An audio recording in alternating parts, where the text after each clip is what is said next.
যে মুহূর্তে আমার জীবনের সব থেকে বড় বিপদ, একটা মেয়ে নিয়ে একটা হোটেলে যাওয়া, এটা আমার জীবনের লাইফের সব থেকে বিপজ্জনক একটা ঘটনা আমি মনে করি।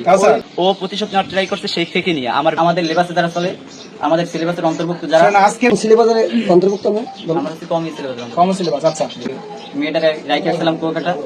ইমরানের সাথে কি ভাই বোন সম্পর্ক ছিল। ইমরান শুধু আমার সাথে এই আচরণ করছে এমনটাও নাই। ইমরান বরগুনা লবণগোলাতে আপন 2 মেয়ের সাথে রিলেশন করছে। আমার বারবার বলতেছে যে তো আমার কথা আছে কথা আছে। আমি বলি কিসের কথা?